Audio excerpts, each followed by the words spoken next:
Teman-teman, dalam video kali ini saya akan mencoba membahas topik angka 168.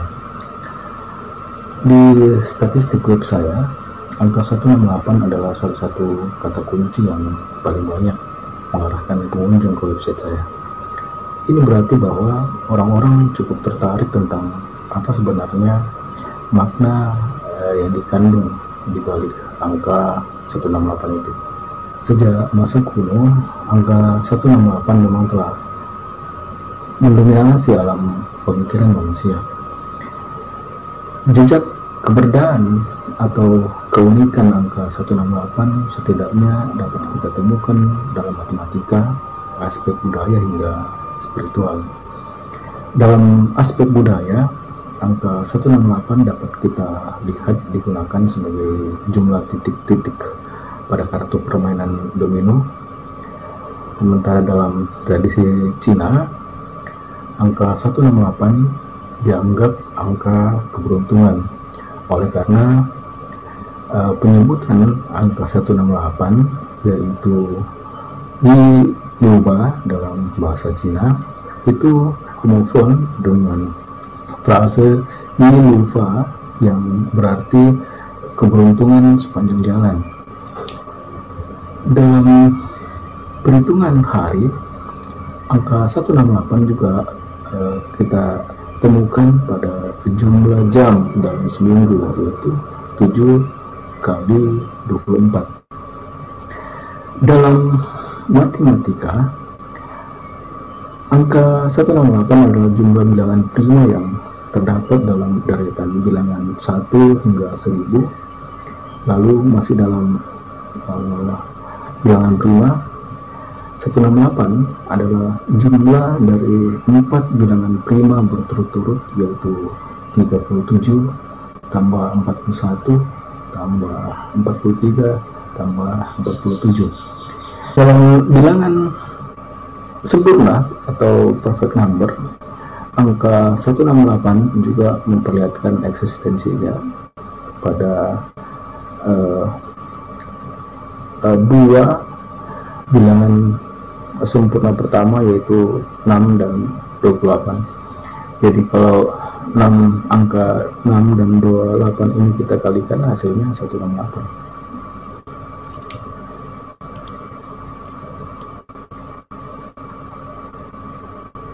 Jadi apakah sebenarnya rahasia di balik angka 168 ini? Mengapa eksistensinya begitu banyak dapat kita temukan dalam berbagai aspek dari budaya, tentu saja matematika, dan bahkan spiritual. Dalam aspek spiritual ini yang menarik karena sesungguhnya jika kita tinjau kata Bismillah menurut perhitungan gematria,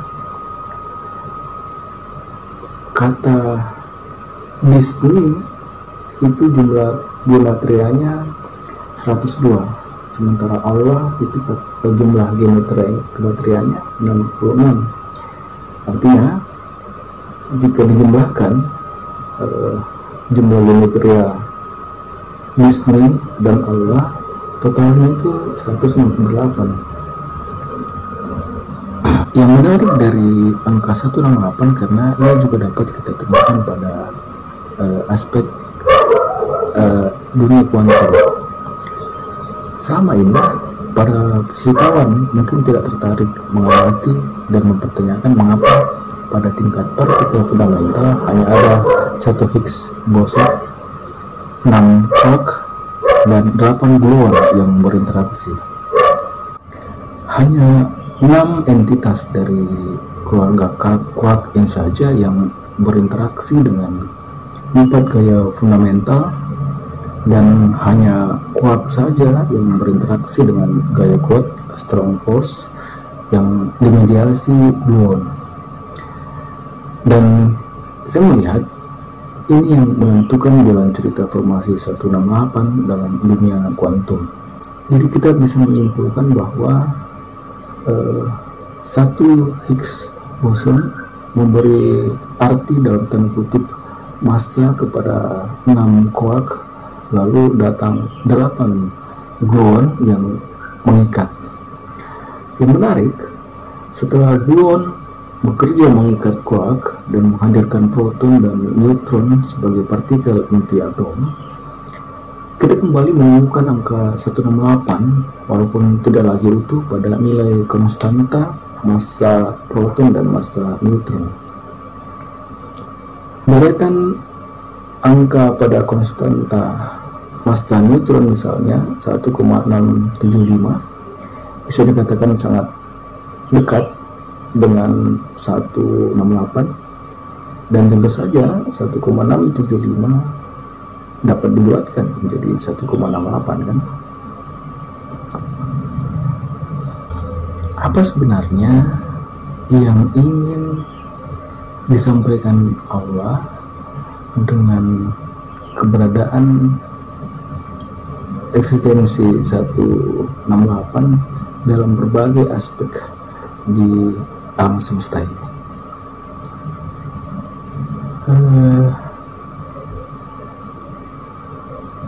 Saya melihat ada kemungkinan jika angka 168 sesungguhnya adalah jumlah menit waktu di akhirat yang berbanding sama dengan 11.598 atau 11.670 tahun waktu di bumi. Perhitungan ini saya temukan ketika saya mencermati bunyi surat Al-Ma'arij ayat 4, yaitu malaikat-malaikat dan Jibril naik menghadap kepada Tuhan dalam sehari yang kadarnya 50.000 tahun. Kata sehari dalam kalimat tersebut dapat diasumsikan sama dengan 12 jam, karena untuk 24 jam tentunya harus kalimatnya menjadi sehari semalam. Jika dihitung 50.000 tahun di dunia sama dengan 12 jam di akhirat, yang berarti 1 jam di akhirat sama dengan 4.166 tahun di dunia, atau 1 menit di akhirat sama dengan 69,4 tahun di dunia, atau 1 detik di akhirat sama dengan 1,15 tahun di dunia, atau sama dengan 420 hari. Jadi perhitungan yang paling sederhananya adalah 1 detik di akhirat sama dengan 420 hari di dunia. Nah, yang menarik,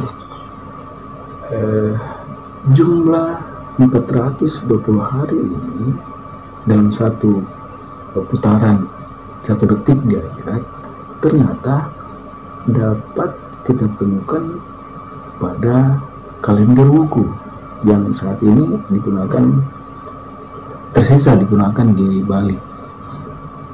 Dalam kalender wuku, jumlah hari dalam setahun itu tidak menggunakan perhitungan 365 hari, tetapi menggunakan 420 hari. Penting untuk menjadi bahan pertanyaan di sini adalah tentang dari mana orang-orang di masa kuno mengetahui informasi tentang perbandingan waktu 1 detik di akhirat sama dengan 420 hari di dunia. Untuk menjawab pertanyaan ini, penting untuk kita terlebih dahulu sepakat bahwa sesungguhnya semua agama di dunia ini berasal dari satu asal yang sama, yaitu dari Tuhan semesta alam. Dari waktu ke waktu, utusan Allah, yakni para nabi, hadir ke dunia menyampaikan informasi yang bisa dikatakan sama saja, yaitu tentang keberadaan Tuhan semesta alam yang Maha Satu, tentang saling berbuat baik antara sesama manusia, dan tentang adanya kehidupan setelah kematian. Di tema tentang adanya kehidupan setelah kematian inilah tampaknya informasi tentang terbatasnya waktu hidup di dunia turut pula disampaikan. Dan perlu pula untuk teman-teman ketahui bahwa informasi tentang terbatasnya waktu hidup di dunia tidak saja ada di agama Samawi. Dalam naskah Rigveda, kitab suci agama Hindu, ada himne yang berbunyi, dia juga mengajukan petisi untuk diberikan umur panjang karena dia ingin konsisten mengingatkan orang-orang akan waktu hidup yang terbatas di dunia. Mengenai siapa yang mengajukan permohonan diberi umur panjang akan saya bahas di video yang lain. Demikianlah teman-teman, sejak masa kuno informasi tentang terbatasnya waktu hidup di dunia itu sebenarnya telah diberikan kepada setiap umat, dan bukan saja tentang terbatasnya waktu hidup di dunia, tetapi juga secara spesifik tentang durasi waktu itu sendiri. Jadi orang di masa kuno telah pula mendapat informasi tentang perbandingan waktu di akhirat dengan di dunia, yang dengan mengetahui perbandingan itu mereka dapat menghitung berapa banyak lagi waktu yang tersisa bagi kehidupan di dunia. Ketika dunia memasuki masa di mana Nabi Muhammad sebagai utusan Allah dihadirkan ke dunia, kembali informasi tentang perbandingan waktu akhirat dan dunia disampaikan melalui wahyu. Ada 3 ayat dalam Al-Quran yang biasanya menjadi rujukan umat Islam ketika ingin menghitung perbandingan waktu akhirat dan waktu dunia, yaitu pada surat As-Sajdah ayat 5 yang berbunyi, dia mengatur urusan dari langit ke bumi, kemudian urusan itu naik kepadanya dalam suatu hari yang kadarnya adalah 1000 tahun menurut perhitunganmu. Terus ada pula surat Al-Hajj ayat 47 yang berbunyi, dan mereka meminta kepadamu agar asap itu disegerakan. Padahal Allah sekali-kali tidak akan menyalahi janjinya. Sesungguhnya sehari di sisi Tuhanmu adalah seperti 1000 tahun menurut perhitunganmu. Surat ketiga Al-Ma'arij ayat 4 berbunyi, malaikat-malaikat dan Jibril naik kepada Tuhan dalam sehari yang kadarnya 20.000 tahun.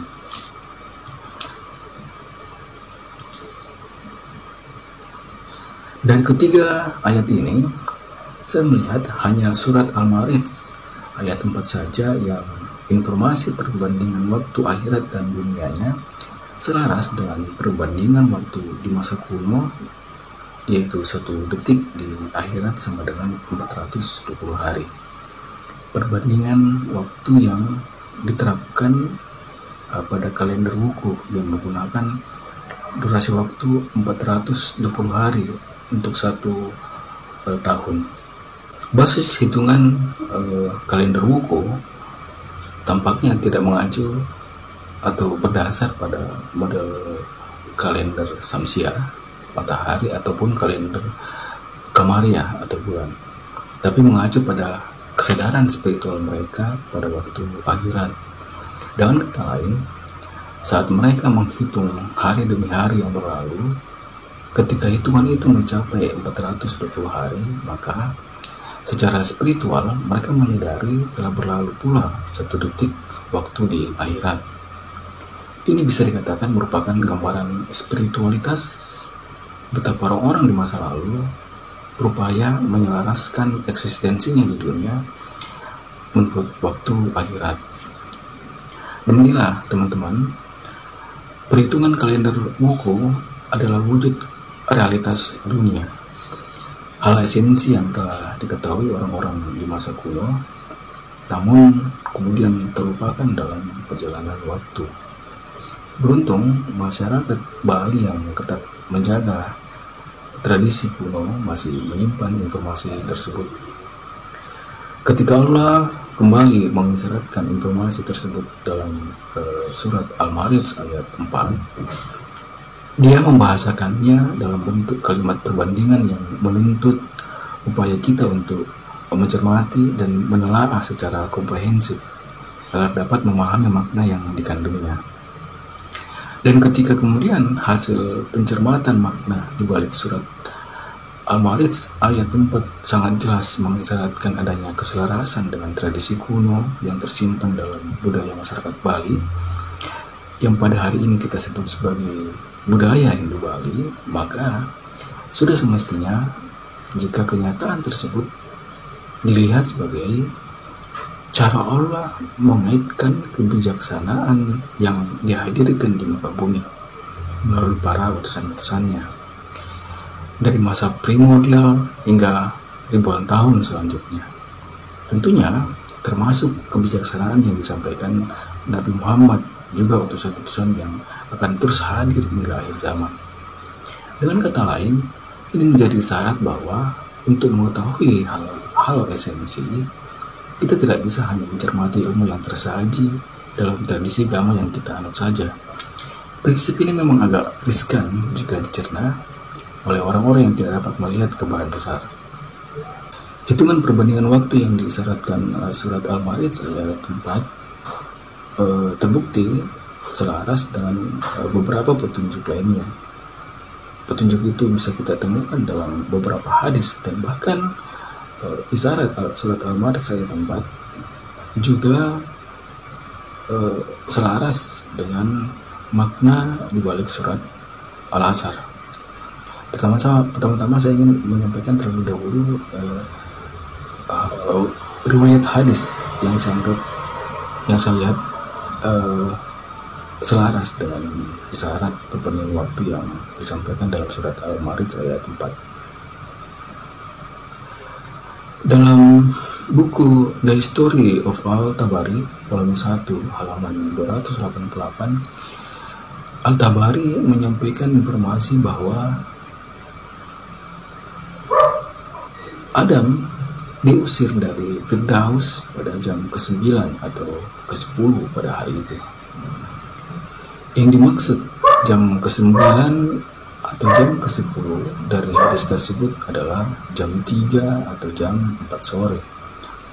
Karena hitungan jamnya dimulai dari terbit fajar, yaitu pada jam 6 pagi.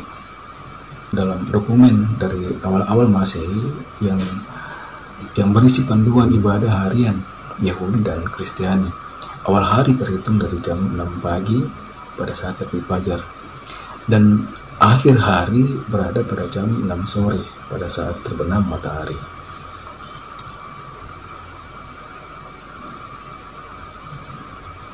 Terkait hal ini, Al-Tabari memberi komentar bahwa jika mencermati pernyataan ini, berarti Tuhan membuat Adam dan istrinya tinggalkan Firdaus setelah 3 jam telah berlalu pada siang hari, pada hari Jumat yang juga merupakan hari-hari penghuni dunia ini. Dengan demikian dapat dikatakan bahwa seluruh waktu yang berlangsung di dunia saat ini masih dalam waktu hari Jumat menurut waktu di akhirat.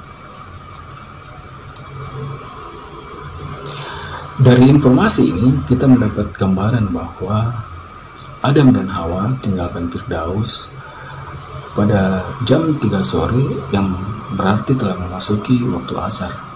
Dengan kata lain, dari sejak masa Adam hingga masa kita sekarang ini, di akhirat masih dalam waktu asar. Inilah makna esensi dari kalimat wal asr dalam surat Al-Asr surat ke-103 yang oleh kalangan mufassir diterjemahkan menjadi demi masa, yang pada dasarnya mestinya dimaknai demi waktu asar. Bisa lebih diperjelas menjadi demi waktu asar di mana manusia Adam dan anak cucunya jalani sepanjang hidup di dunia.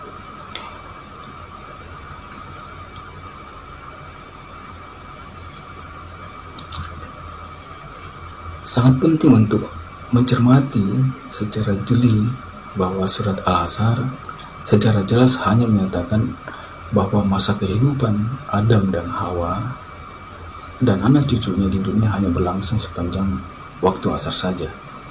Karena jika ada waktu lain, seperti hingga waktu maghrib atau isya, tentu akan disebut pula. Demikianlah teman-teman, dari informasi perbandingan waktu akhirat dan waktu dunia yang disampaikan dalam surat Al-Ma'arij ayat 4, kita mendapat perbandingan bahwa 1 detik di akhirat sama dengan 420 hari di dunia.